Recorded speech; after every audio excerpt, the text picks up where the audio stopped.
दोस्तों, इस वीडियो ज्ञान में आपका स्वागत है। आज हम क्लास 10th साइंस के टॉप 30 क्वेश्चंस का सेकेंड पार्ट देखेंगे, जो कि एग्ज़ाम के लिए अति आवश्यक है। ये बार बार एग्ज़ाम में रिपीटेड प्रश्न है और आपके आने वाले एग्ज़ाम में भी यहाँ से क्वेश्चन आपको 100% देखने को मिलेंगे। तो 30 क्वेश्चन कंप्लीट कर लिए थे, 31 देखेंगे कि निम्नलिखित किस यौगिक में एल्कोहली समूह है। तो एल्कोहलीय समूह आपको बताना है, तो किस में हो जाएगा? Option A CH3 single bond CO single bond OH, और CH3 single bond CH2 OH, C6H5 OH और AH-OH। तो इसका राइट ऑप्शन क्या हो जाएगा? एल्कोहली समूह का मतलब क्या है कि अब यहाँ पर देखिए C कितना है? 2 है, ठीक है। C कितने हैं? 2 है। H कितने हैं? C2H5OH, जो कि हमारा यही C2H5OH एथिल एल्कोहल का फार्मूला होता है। तो राइट ऑप्शन हमारा कौन सा? बी हो जाएगा, ठीक है। नेक्स्ट देखेंगे 32, एथिल एल्कोहल का IUPAC नाम क्या है? अब एथिल एल्कोहल का IUPAC नाम क्या होता है? आप सभी को पता होगा, एथेनॉल को ही हम एथिल एल्कोहल कहते हैं, ठीक है। नेक्स्ट देखेंगे 33, निम्नलिखित में से किस यौगिक में से कीटोनी समूह है? अब कीटोनी समूह किस में होगा? तो ऑप्शन ए बताएंगे या ऑप्शन बी, ऑप्शन सी या ऑप्शन डी राइट हो जाएगा। तो जो कीटोनी समूह है वो आपका ऑप्शन डी राइट हो जाएगा, ठीक है। CH3 single bond C double bond O single bond CH3। Next देखेंगे प्रोपेनल। प्रोपेनल में क्रियात्मक समूह है। प्रोपेनल में क्रियात्मक समूह कौन सा होगा? तो आप बताएंगे इसका राइट ऑप्शन क्या हो जाएगा? तो इसका राइट ऑप्शन हो जाएगा CHO, ऑप्शन नंबर ए। ये हमारा क्या? प्रोपेनल समूह का है।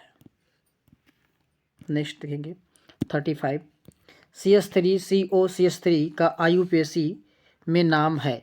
IUPAC में इसे क्या कहते हैं? ठीक है। तो सबसे पहले आप देखेंगे कि C के कितने अणु हैं? 1 2 3 अणु हैं, ठीक है, C के हैं। तो और H के कितने हैं? 6 हैं। तो C3H6O, ठीक है। तो हमारा इसमें राइट ऑप्शन कौन सा हो जाएगा? प्रोपेनोन हो जाएगा ये, ठीक है, क्योंकि कीटोन समूह का है। नेक्स्ट 36, निम्नलिखित में से एल्काइन है। अब एल्काइन कौन सा हो जाएगा आपका? तो राइट ऑप्शन आपका हो जाएगा C3H8। नेक्स्ट देखेंगे प्रोपेनाल। प्रोपेनाल है, तो प्रोपेनाल क्या हो जाएगा आपका? C3H7OH। राइट ऑप्शन आपका डी हो जाएगा, ठीक है। नेक्स्ट देखेंगे, थोड़ा फास्ट करेंगे क्योंकि एग्जाम आपका पास है, ज़्यादा डिटेल नहीं बताएंगे आपको, ठीक है। ऑप्शन आपको देखना है केवल। एथनील क्षारीय KMNO4 से अभिक्रिया करके उत्पन्न करती है। जब एथनील को क्षारीय KMNO4 के साथ अभिक्रिया करते हैं तो क्या प्राप्त होता है? तो आपने रिएक्शन किया होगा तो हमें ग्लाइकाल प्राप्त होता है, ठीक है। ऑप्शन नंबर सी राइट हो जाएगा। नेक्स्ट देखेंगे 39, मनुष्य में लार ग्रंथियों की संख्या कितनी होती है? ये सभी को पता होगा कि मनुष्य में लार ग्रंथियों की संख्या कितनी? 3 जोड़ी होती है। ऑप्शन नंबर सी राइट हो जाएगा, ठीक है। ये मोस्ट इम्पोर्टेंट क्वेश्चंस हैं जो बार बार एग्जाम्स में पूछे गए हैं, ठीक है। और आपके एग्जाम में ही यहीं से क्वेश्चन देखने को मिलेंगे, जैसा कि हिंदी के पेपर में आपको सभी प्रश्न देखने को मिले थे, ठीक है। प्रश्न नंबर 40 देखेंगे, दाएं निलय से अशुद्ध रक्त का किस अंग में जाता है? अशुद्ध रक्त किस अंग में यानी कि दाएं निलय से होकर जो अशुद्ध रक्त है वो किस अंग में जाता है? तो इसका राइट ऑप्शन क्या हो जाएगा? फेफड़ों में जाता है, ठीक है। नेक्स्ट देखेंगे 41, पल्मोनरी सिरा रक्त लाती है अथवा फेफड़ों में शुद्ध रक्त आता है, यानी कि फेफड़ों में शुद्ध रक्त कहाँ से आता है? इस तरह से क्वेश्चन पूछ सकते हैं। या पल्मोनरी सिरा जो है वो कैसा रक्त लाती है, तो या कहाँ से रक्त लाती है, तो इस तरह से भी क्वेश्चन आपका बन सकता है। तो ये आपका हो जाएगा ऑप्शन नंबर बी हो जाएगा वायलिन से, ठीक है। नेक्स्ट देखेंगे 42 नंबर, हीमोग्लोबिन महत्वपूर्ण भूमिका निभाता है। तो जो हीमोग्लोबिन है वो किसमें भूमिका निभाता है? वो हमारा श्वसन में भूमिका निभाता है। तो ऑप्शन नंबर कौन सा? वो भी राइट हो जाएगा। 43 देखेंगे, मनुष्य के हृदय में कोष्ठों की संख्या कितनी होती है? इंपॉर्टेंट क्वेश्चन है, कई बार पूछा गया है, ठीक है। और कोष्ठों से क्वेश्चन देखने को मिलेगा, चाहे वो मनुष्य के कोष्ठ हो, मछली के कोष्ठ हो, या अन्य किसी के भी कोष्ठ पूछ दिए जाएं, ठीक है। तो वो कितनी होती है? 4 होती है मनुष्य के कोष्ठ में। नेक्स्ट देखेंगे 44 क्वेश्चन है, पित्तरस का श्रावण होता है, यानी कि पित्तरस का श्रावण कहाँ से होता है? तो ये आपका सभी को पता होगा कि ये पित्ताशय से होता है, या यकृत से, या फिर अग्नाशय से, या आमाशय से। तो राइट ऑप्शन इसका एक रस से हो जाएगा। और पित्ताशय में क्या, ये जो बाइल जूस होता है पित्तरस, पित्ताशय में एकत्रित होता है, लेकिन इसका श्रावण एक रस से होता है। ठीक है, नेक्स्ट देखेंगे, मानव वृक्क का कार्य क्या होता है। जो हमारा मानव वृक्क है वो क्या कार्य करता है, पोषण करता है या शोषण करता है, उत्सर्जन करता है या परिवहन करता है। तो वृक्क का जो कार्य है वो उत्सर्जन करना होता है। ठीक है, तो ऑप्शन नंबर सी राइट हो जाएगा आपका। नेक्स्ट देखेंगे 46, पादप में जाइलम उत्तरदायी होता है, यानी कि जाइलम किसके लिए उत्तर होता है। काफ़ी इंपॉर्टेंट क्वेश्चन है और कई बार पूछा गया एग्जाम में। तो ये जल के बहन होत होता है या भोजन के बहन होत या एमिनो अम्ल के या ऑक्सीजन के हेतु।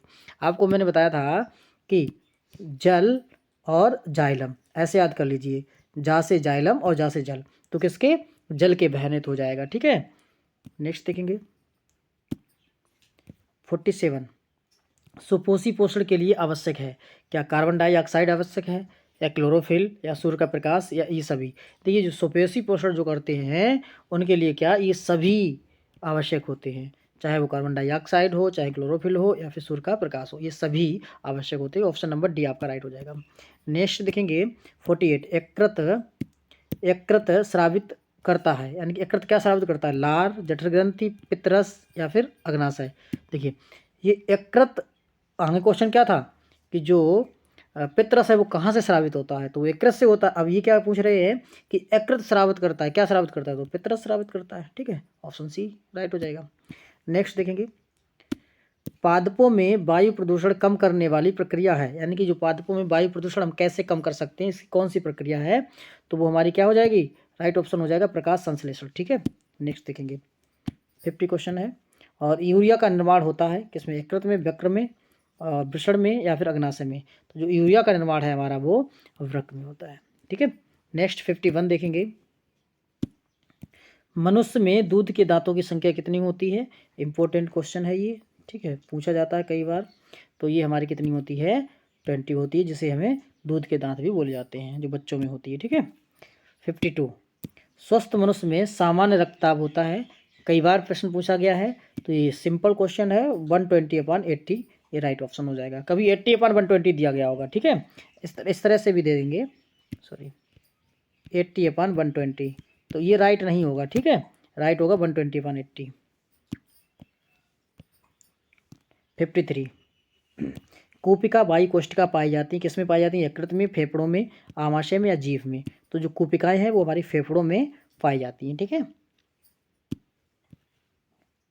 54, सामान्य मनुष्य के मस्तिष्क का भार होता है तो कितना होता है, इसका राइट ऑप्शन आपका हो जाएगा 1300 से 1400 ग्राम, या फिर कहीं कहीं केजी में भी दे देते हैं कि 1 से 1.5 kg। ठीक है, नेक्स्ट देखेंगे, मादा लिंग हार्मोन कहलाता है तो ये कौन, एंड्रोजन, इंसुलिन, एस्ट्रोजन या इनमें से कोई नहीं। तो मादा में कौन सा होता है, एस्ट्रोजन होता है। ठीक है, ये आपका सही हो जाएगा। इंसुलिन हार्मोन स्रावित होता है, जो इंसुलिन होता है वो हार्मोन कहाँ से स्रावित होता है, पिट्यूटरी से, थायराइड से, लैंगरहैंस द्वीपिकाओं से, आदिव्यक्त से। तो राइट ऑप्शन आपका हो जाएगा ये लैंगरहैंस की द्वीपिकाओं से स्रावित होता है। नेक्स्ट देखेंगे 57, किस हार्मोन से मधुमेह रोग होता है, नहीं, किस हार्मोन से मधुमेह रोग, किस हार्मोन की कमी से, ठीक है, की कमी से, सॉरी साफ 1 मिनट, हाँ, तो यहाँ पे किस हार्मोन की कमी से, ठीक है, कमी से मधुमेह रोग होता है। जब इंसुलिन की कमी हो जाती है तब मधुमेह रोग होता है। आपको जैसा आपने देखा होगा कि जिस किसी को शुगर वगैरह होता है तो उसे इंसुलिन का इंजेक्शन दिया जाता है। तो ये किस हार्मोन की कमी से मधुमेह रोग होता है, राइट आपका आंसर इंसुलिन हो जाएगा। नेक्स्ट 58 देखेंगे, निषेचन के बाद पुष्प का कौन सा भाग फल में बदल जाता है। तो वो आपका कौन सा भाग होता है जो फर्टिलाइजेशन या निषेचन कराने के बाद फल में बदलता है, तो वो आपका होता है क्या, पुंकेसर होता है। ठीक है, नेक्स्ट देखेंगे, द्विनिषेचन, द्विनिषेचन विशेष लक्षण है, यानी जो द्विनिषेचन है वो किसका लक्षण है, जंतुओं का, आवृतबीजी का, अनावृतबीजी का या शैवालों का। तो ये हमारा किसका, ये जो आवृतबीजी होते हैं उनका एक विशेष लक्षण होता है कि उसमें द्विनिषेचन पाया जाता है। नेक्स्ट देखेंगे, मुकुलन पाया जाता है, यानी कि मुकुलन किस में पाया जाता है, कि प्लेनेरिया में, हाइड्रा में, लिस्मानिया में या इन सभी में। जो मुकुलन की प्रक्रिया होती है वो हमारा ईस्ट और हाइड्रा में पाया जाता है, तो हाइड्रा हमारा यहाँ दिया गया है, तो हाइड्रा राइट ऑप्शन हो जाएगा। और इसी के साथ हमारा आज सेकेंड पार्ट भी समाप्त हुआ है। ठीक है, सेकेंड पार्ट, ये हमारा सेकेंड पार्ट था किसका, टॉप 30 का। ठीक है। आज 60 क्वेश्चन कंप्लीट हो गए हैं। इसी तरह से नेक्स्ट और पार्ट बनाएंगे और आपके लिए वेरी वेरी इंपॉर्टेंट क्वेश्चंस है, बार बार एग्जाम्स में पूछे गए हैं, आप इनको बार बार देखें। आपको जो विकल्प वाले क्वेश्चंस है वो यहीं से देखने को मिलेंगे। और वीडियो आपको पसंद आता है तो लाइक करें, कमेंट करें एंड अगर आपने चैनल को सब्सक्राइब नहीं किया तो प्लीज़ चैनल को सब्सक्राइब करिए एंड अपने दोस्तों को शेयर करें। Thank you.